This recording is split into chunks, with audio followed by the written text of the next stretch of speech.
Tara Vinson sat in the founder's chair like she had always belonged there, and for 37 seconds, nobody said a word. Then Edith Solberg stood up.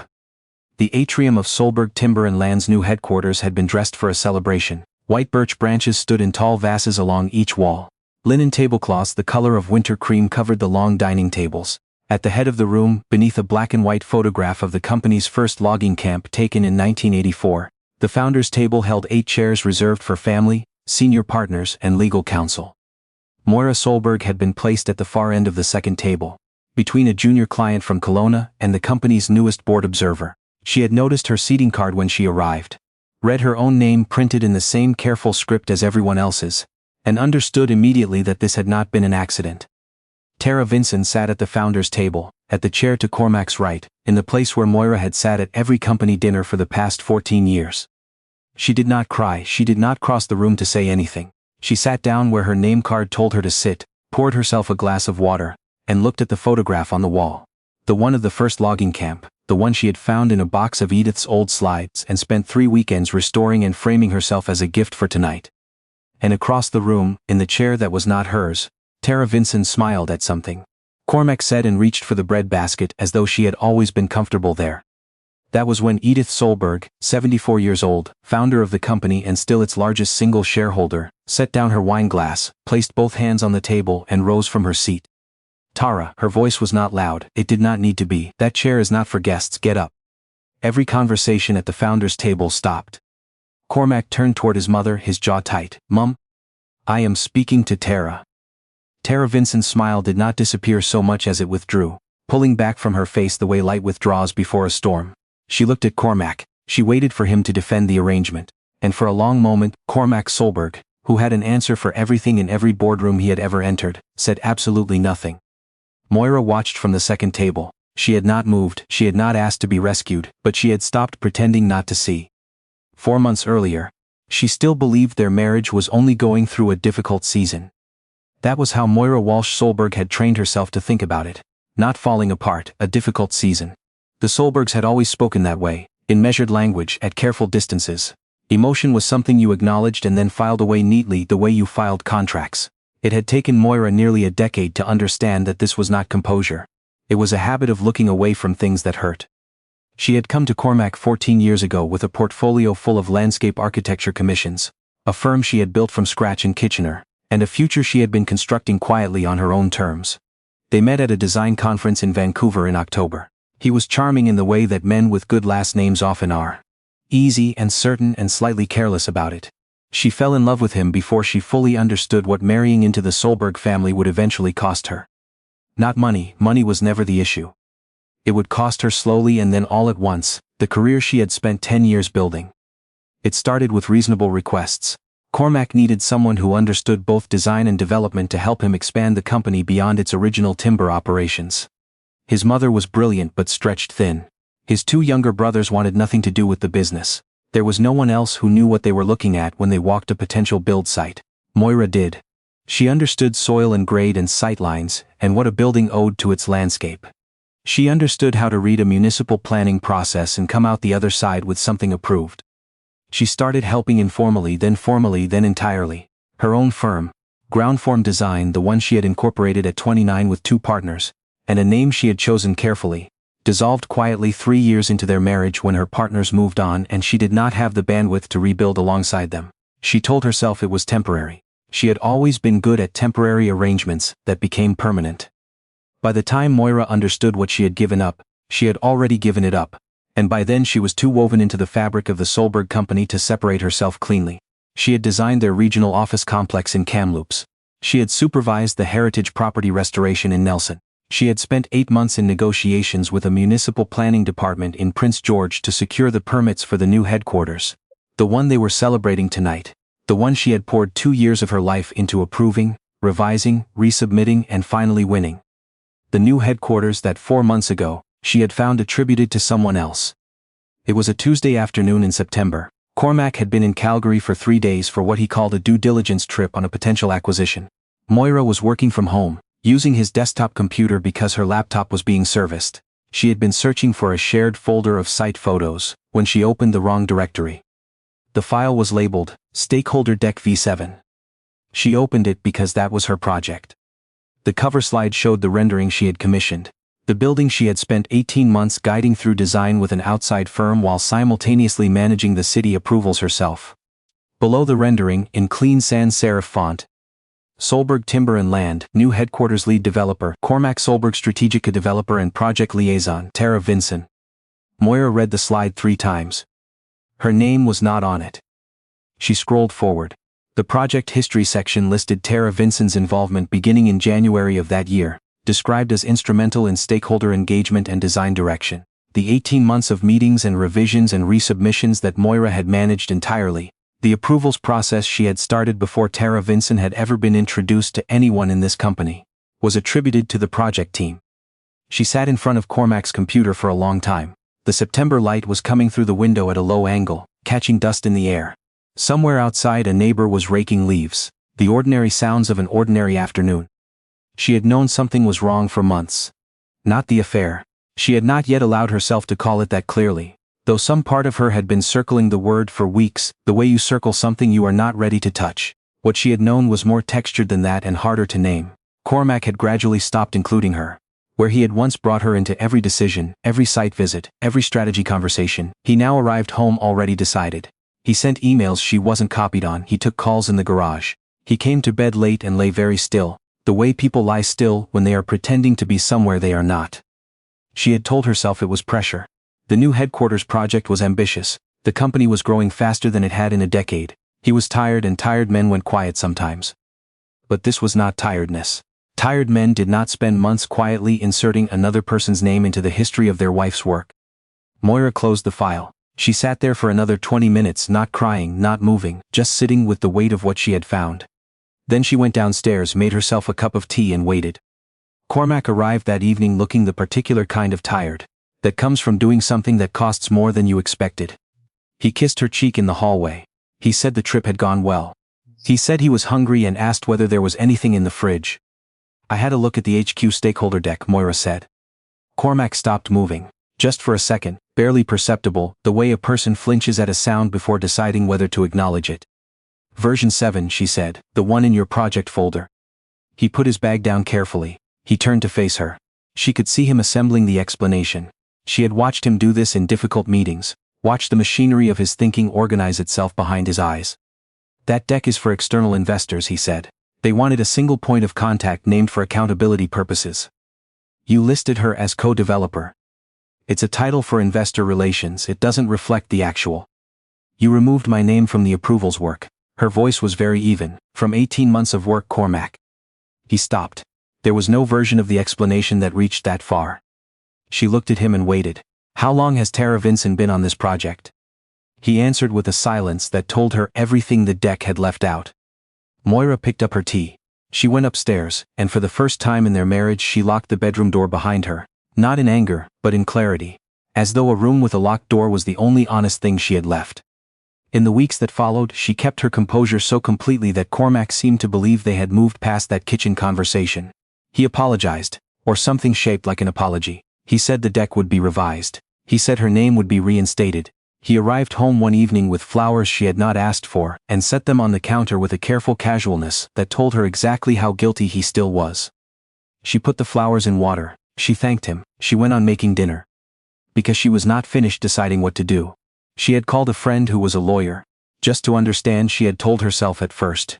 Just to know what the landscape looked like. What she learned over 2 quiet phone calls was that her contributions to the company during the marriage were substantial and documentable, and that documentation mattered. She had not told Edith. That was deliberate. Edith Solberg was a woman who acted on information, and Moira was not ready to set anything in motion she could not yet control. The gala was already planned. She had been planning it herself for 6 months. Caterers booked, guest list managed, venue prepared. She could not walk away from the event without making it a scene, and she had never been a woman who made scenes in public. She had simply not anticipated the seating arrangement. She had arrived early that evening to oversee the final table settings. She had placed the photograph on the atrium wall herself, pressing the hanging hook level, stepping back to check the angle. She had spoken to the catering manager, confirmed the wine service, walked the room one last time. She had stood beneath the photograph of the 1984 logging camp and felt, briefly, something close to pride. Not in Cormac, In the building itself, which was real and solid and bore, in ways no one at tonight's dinner fully understood, the mark of her particular attention. Then the guests had started arriving, and she had gone to find her seat, and she had found it. She had stood very still for a moment with her seating card in her hand. She had read her name. She had looked across the room at the founder's table, at Tara Vincent already seated in the chair to Cormac's right, at Cormac greeting his brothers with his hand on the back of that chair, as though the arrangement were entirely unremarkable. She had set her card back in its holder. She had walked to the second table, sat down, poured herself a glass of water, and looked at the photograph on the wall. That was where she had been when Edith Solberg stood up. Now, with Tara Vincent no longer in the chair and the room rearranged around a silence it did not know how to fill, Edith looked across the atrium at Moira. "Come and sit down," she said, simple as that. Moira stood. She took her wine glass. She walked slowly across the room past the birch branches in their tall vases, past the faces that turned and then turned away. She walked until she reached the founder's table. Edith had moved one chair to make room beside her. But Moira did not take it. She stood at the head of the table, and she looked at Cormac the way she had not allowed herself to look at him in 4 months. Not with hatred, not with pleading. With full, clear recognition. The kind of looking that cannot be mistaken for anything softer. "I spent 6 months organizing this evening," she said. Her voice was steady. She was not performing steadiness. She simply had none of the panic left that makes voices shake, that had burned away in September, sitting in front of Cormac's computer, reading her name not written on work that was entirely hers. "I found that photograph. I arranged the flowers. I managed the permits for this building. I sat in planning meetings for 3 years, so that this company could stand inside this room tonight and call itself 40 years old." No one moved. "And you seated me next to a client I have never met," she said, while Tara Vincent sat in my chair. Cormac's face was a complicated thing to look at. Shame and anger and the particular expression of men who have been careless with someone's trust, and are genuinely surprised to find it gone. "Moira," he said quietly, "let's not do this here." "You chose here," she said. "I didn't arrange the seating." One of his brothers shifted in his chair. A small involuntary movement. Edith, still standing, said nothing. The legal counsel had stopped writing. Moira looked at the empty chair. She looked at Tara Vincent, standing slightly to one side now, holding nothing. Her expression the careful blankness of someone who has decided the safest thing is to become invisible. She looked at the photograph on the wall, the one she had carried to a conservator in Gastown, framed in reclaimed Douglas fir from the original Solberg mill site, and hung with her own hands that morning. She thought about sitting down. She thought about what it would mean. That the evening continued. That everyone at this table breathed out. That the conversation moved on to dinner, and toasts and the comfortable ritual of a family that had survived one uncomfortable moment. That Cormac would feel relieved, and would later call it a misunderstanding. And that 6 months from now the seating arrangement would be a thing people half remembered and chose to half forget. She thought about what it would cost her to provide that relief. "I'm not staying for dinner," she said. The words were quiet. Quieter than anything else she had said all evening, but they landed differently. With a weight that the louder ones had not carried. Edith sat down. She looked at Moira with an expression that was not pity. Moira had always known that her mother-in-law would never offer pity, but something more durable than that, recognition. The acknowledgement of one woman by another who understands precisely what it costs to stand in a room like this, and say the thing that cannot be unsaid. "Cormac." Edith's voice changed registers. Quieter too, but with an edge Moira had heard her use in boardrooms when a negotiation was moving in a direction she would not accept.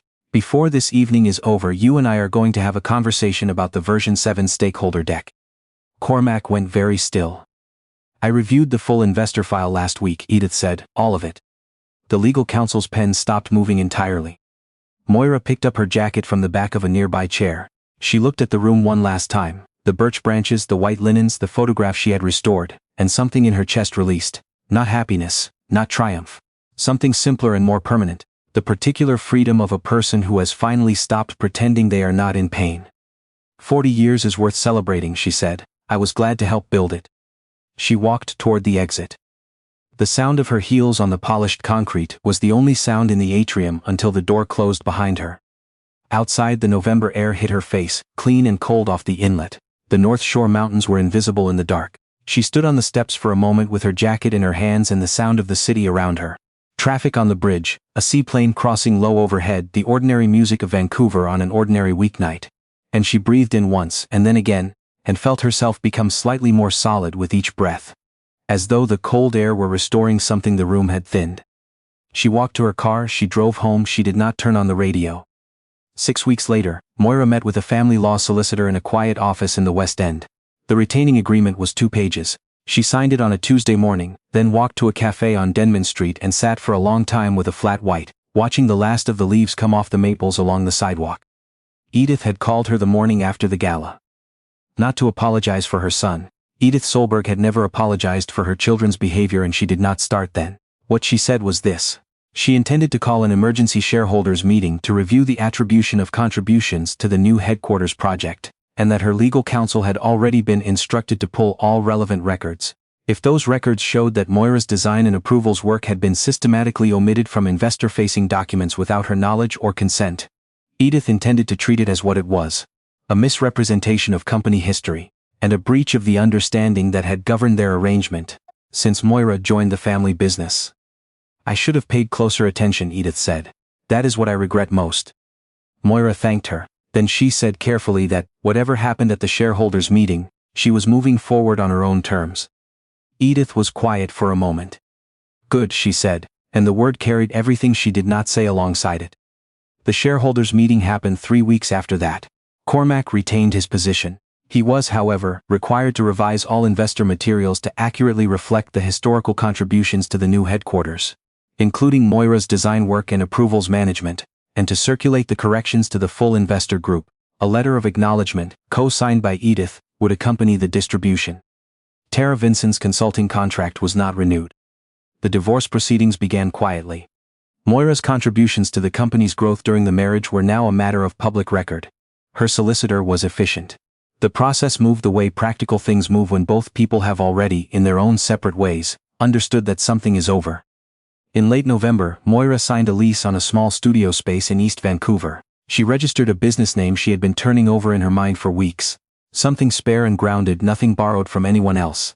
She called it Saltwood Design. She called 2 colleagues who had once been her partners at Groundform and asked whether either of them might want to have a conversation. One called back within the hour. She was sitting at the window of the new studio when the call came in, watching the rain move across Burrard Inlet. The mountains behind the North Shore were already gray with early snow. The city looked the way Vancouver always looks in November, like something that had weathered a long season and was still standing, without making much fuss about it. That evening she made dinner for one. She opened a bottle of wine she had been saving for no particular reason, and poured herself a glass and sat at the kitchen table with the sound of the rain on the window, and the particular quiet of a person who has finally stopped bracing for something that has already happened. She thought briefly about the photograph she had hung in the atrium. She wondered if it was still there. She decided she hoped it was. Not because the company had earned her sentiment, not because the evening had been salvageable. It had not. She hoped it was there because it was a good photograph. Because she had given 3 weekends to returning it to something worth seeing. Because the men standing in front of the first Solberg mill in the autumn of 1984 had built something real in difficult country with imperfect tools. And no guarantee that it would last. She had done the same thing in her own way. It was not the same as being safe, it was not the same as being thanked or named or properly credited, but it was something she had done, and no version of a stakeholder presentation, no revision, no omission, no carefully rewritten attribution, could take the doing of it away from her. The work lived in the building. The building stood on the permits she had won. That was simply true, and truth did not require anyone's permission to remain true. Moira finished her wine. She washed the glass. She went to bed, and for the first time in many months, she did not lie awake waiting to understand something that had been trying to become clear for years. She already understood. The understanding had cost her everything she had built in the wrong direction, and she held it the way she held her coffee mug in the mornings, without thinking about it, because it was simply hers now. Outside, the November rain kept coming down over the city. Inside, Moira Walsh, soon to be only Walsh again and quietly glad of it, slept soundly, and the night was uncomplicated, and she did not waste any part of it being afraid.